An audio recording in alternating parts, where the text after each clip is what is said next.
Welcome back inside the Now Morning Show. Now, with Election Day fast approaching right here in Trinidad and Tobago, the political landscape is definitely heating up.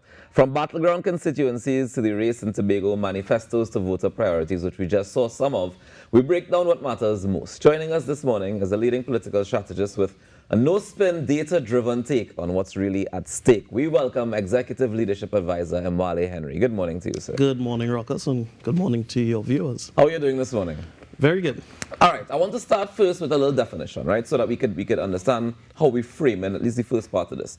Define, how do we determine which seats are marginal? Well, the traditional range is usually between anything that's below 1,500 is usually determined as a marginal seat. Most polling data, some capture within 1,800, but it's also based on the population size. Right. And you would look at the aggregate of the last 3 voting cycles, and that will allow you to know what is that marginal window. So in terms of, for example, in this election, we see a lot of new candidates coming up for seats. Does that determine whether or not it becomes marginal? Does that have any play in it, or you just go strictly based on the history? Well, good question. Now, if you look at marginal seats, you would see in marginal constituencies, there's a high level of a difference in the voter turnout. Most election cycles, you would see voter turnout is higher than the national average. So in marginal seats, you usually will see a highly engaged electorate. And because of that, connectivity is usually key for voters to be swayed. Demographically, most marginal seats are a melting pot. That's why it's marginal as well. So it doesn't go along the traditional lines of voting demographically. So what will determine the outcome of many, in most election cycles, would be the engagement of the candidate. So there's a heavy lean towards those who are from the community, have strong family ties. So the national image of the candidate does not necessarily translate to reach on the ground in marginal constituencies. So then what you're saying is it doesn't matter which party it is, it boils down to the person going up for these seats? Most times that will happen. The only time party or national appeal happens, it's what the political literature calls the coattail effect. If a party is in momentum nationally, it will assist the local candidate. If the party is not in momentum based on the electoral cycle and the campaign cycle, and this election is a short cycle, it's a sprint. So when there's a sprint in this instance, there's a heavy weight towards a candidate who's from the area. They have that type of track record because you have a lot of ground to cover in such a short space of time. Yeah, so you kind of know the ground you're covering as well. Correct.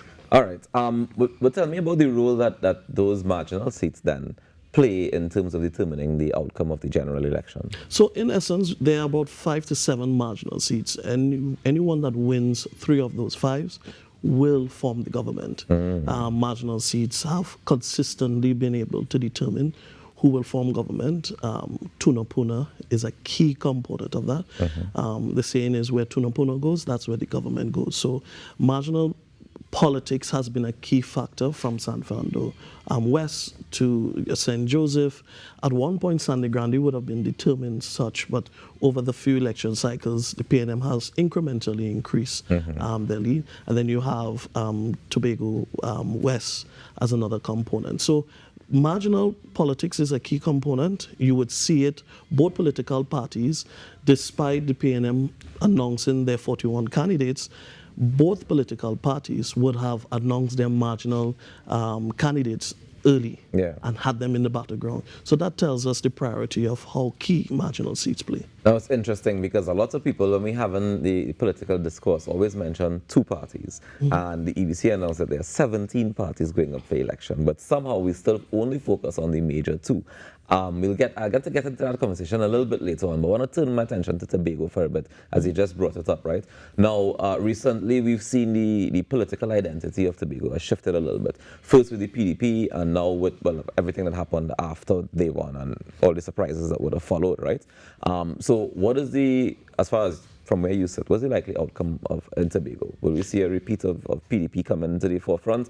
The new party has a chance, or will the PNM maintain their hold? A good question. So the ABC has reported there are about 6 parties, 1 independent candidate. Yeah. You have 8 candidates in Tobago West, 5 in Tobago East. So it's a hotly contested space. Interestingly, in Tobago, whilst the national conversation is about a change election, looking at some of the key issues of crime, cost of living, etc., in Tobago, there's a dichotomy. Both parties are talking about performance because the present party, which is the TPP, the transition from the PDP, they are in the THA presently. All right. So there is a conversation since 2021, what has their performance been? And rightfully so from a leadership perspective, do you deserve a promotion moving from the THA into the national parliament? Right. Conversely, likewise, the 2 MPs, they are defending their record. How have they been able to bring central government services to Tobago and their constituents? So there's both a debate. Usually in an election, it would be about incumbency, their performance, and someone presenting, hey, I can bring superior leadership. Right. But in Tobago, it's both a conversation about delivery And performance, on both aspects. So that's a very interesting dynamic. The question is, would the PDP, and I will say this, and I think it's been lost in the national conversation, the PDP has done something interesting in terms of a contemporary party. They have been able to engage both disengaged voters, non-voters, and youth voters when they were able to have that sweep of 14-1. Yeah. So that in itself is a historic feat for the Tobago story. Now that there's this transition between the PDP to the TPP, would that type of victory be relived? That's yet to be seen. Because in Tobago, many would contend the politics there is usually either PNM or anti-PNM. Right. So there are many parties who will form against that. So the question would be, in this cycle, the PNM has to prove to bring out their supporters, which it didn't happen last election cycle. They have their base. The question is now amongst those You mean it didn't happen for the THA election? For the THA election, Right, okay. their base didn't come out. So the question is, would those who are opposed to the PNM, would they coalesce around the TPP, or would they return to the PDP? All right, yet to be seen. One of the things that we have seen come out are manifestos, and people have been saying they're tired of vague promises. They keep seeing these promises, they hear the promises, they want deliverables, they want details, they want a strategic plan. Who's delivering that? Have you seen anybody, based on the manifestos that you've seen so far, who's setting the pace? Well, let's be frank. Number one, a manifesto is not just a blueprint, but it's a financial plan. Right. It's how are you going to manage the country? Because a country, in for want of a better word, it's a business. How do you manage that to get the right output? I saw circulating an AI assessment of manifestos from the NTA to the PNM and to the UNC, and both the NTA and the PNM got higher marks versus the UNC, which took a strategy of mini manifestos, and there was some dichotomy in terms of cohesion of their plan, but that's yet to be seen. The real question is, for me, from a strategic leadership perspective, is that in what is missing from our society is an independent analysis and a costing analysis of budgets, of the budget, because a manifesto is a blueprint of a budget plan. And interestingly, in this election, everybody's bringing the goodies to the table, right? I promise to do this, I'm going to spend this. We hear wage negotiations starting from 10-15%. We hear expanding in the area of AI. All these questions are being placed on the table. I think as a society, we need to go to what the UK has. They have an independent budget office, the OBK. In the US, they have the Congressional Budget Office. Even in New York, they have their own independent budget office, which assess political plans independently to let voters know what's feasible and what's not feasible. So I think from a manifesto perspective, if you ask the average citizen, they will say, they haven't read it.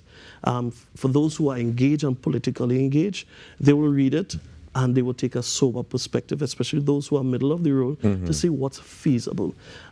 Professionals will ask themselves, is this feasible? Is this not feasible? Yeah. So from that perspective, in a short election cycle, I don't think the manifesto will have its full impact, because it's such a short election cycle, Yeah. people would not be able to have that type All of right, so the discussion. manifestos don't really matter, right? That's kind of what it boils down to. yes. In this particular junction, Correct. most people didn't read the manifestos, so it don't really matter that much. What matters then? What makes people decide who they're voting for? Oh, good question. So I would say, in 3 words, for it's this election would be about prices, protection, and prospects. Prices in terms of cost of living.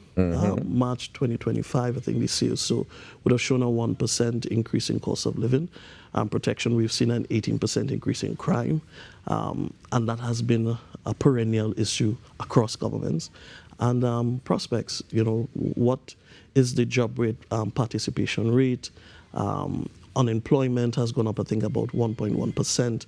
So people are having the conversation around those 3 core issues. I would have seen your colleague did an interview asking people what matters, right? So crime, cost of living, and how do we get job participation? But what's very interesting in this election cycle, which I predict, it has turned into a leadership question, a competency question. Because last 2 election cycles, the Dr. Keith Rowley administration would have had to deal with, decline in oil prices, then a pandemic. So in both instances, they would have had record crime issues and employment issues. So the economy was definitely a concern. However, the society consistently picked superior leadership. How did you deal with those issues, both election cycles? And they selected the People's National Movement. If this happens in this election cycle, looking at global politics and geopolitics and what is happening to our society, this may be another trump, no pun intended, another trump card that people will now begin to focus, okay, who can take us into that next version of Trinidad and Tobago? It will be a change election. The question would be, who is the superior leadership to lead that change? Okay, I hear you. But how does one determine as a voter, how do I determine who's going to be a superior leader? And that for me is the ultimate question as to how do I decide, right? Because even if I'm saying, all right, we're not looking at the individual MPs per constituency, which is what you're supposed to be looking at when you're voting, right? Because that's who you're voting for. Let's say you take it from the broader perspective and you're voting for party, you're voting for leadership, as you mentioned, right? How do I determine? Do I do it based on track record? Do I do it based on what they're promising on the platform? How do I assess a good leader? Okay, so let's start off on those 2 points. Yes, it's based on track record. So there will be a key assessment. Okay, how have you handled presently, or what have you done in the past? Secondly, and that's a key factor for those who are incumbent. If you're a present NP, you will be assessed on what you've been able to deliver. Thirdly, I think for us as a very close-knit society, we place a lot of emphasis on relatability. So questions like, do I see my MP? Are they part of the community? Especially when you look at, if you are even not an incumbent, but you're in the opposition, and you may not be able to bring central government services, your saving grace is your ability, your presence. Yeah. Are you coming to funerals? Are you part of the community? So that plays a key emphasis. And also for, first-time voters who are coming into the space, are you speaking to what I am interested in, right? What are your plans for employment? What are your plans for different areas that affect me and impact me directly? Yeah, Mwale, we are running out of time, right? But I do want to ask about the other parties, because we keep talking about 2 main parties. Everybody talks about the 2 main parties. Do you see the other smaller parties playing any role in swaying where this election could possibly go? Well, the key question is, number one, if you are vying for power, you will be running a national campaign. So if you are a third party that is not plus 21, then you're already signaling to me that you aren't intending to form government as a party. No, but the government is formed by the opposition and the winning party, yeah? No. So if it is I win my seat, then I form part of the parliament. I form part of the government. That's if you're part of a coalition or a coalition of interests. But if I'm an independent party, how do I form government? That is by a majority. It's not just... No, of course. But right. A part of the government is still be people who represent us in parliament standing up and saying, hey, hold on, let me hold you accountable for that. Do you see Right. those So- smaller parties having a role in the Good parliament question. like So you're that? talking about representative. Yeah. Are they able to? History has shown us that third parties have not been able to make that punch. And then secondly, the key question is what role would they play in specific constituencies that allows them to rise to that occasion? So for instance, Michaela Pandey, would she be able to bring that Pandey magic of not just her father, but also a new generation? That's probably a possibility. We talk about the split vote phenomena. Would that be a contributing factor? And that all those things, Right. that's the factors that play in my mind, because we keep talking about the two parties, but not taking into consideration the splitting of the votes or the brand new person that might just show up out of nowhere. So, Your dark horse. Mwale, thank you very much for joining us and for sharing your thoughts this morning. Well, we'll continue to pay attention, and Monday we'll see how it goes. Thank you so much, Ruckus. No and problem. We hope to have a peaceful election. We always do here in Sweet Trinidad and Tobago, and it's not going to change this year. No Ladies and ruckus. gentlemen, Mwale Henry, Executive Leadership Advisor, joining us this morning to get us ready for election 2025. I hope that it was informative for you to be able to help you make the best decision possible, or one that you at least will be very comfortable with. Let's take a quick break.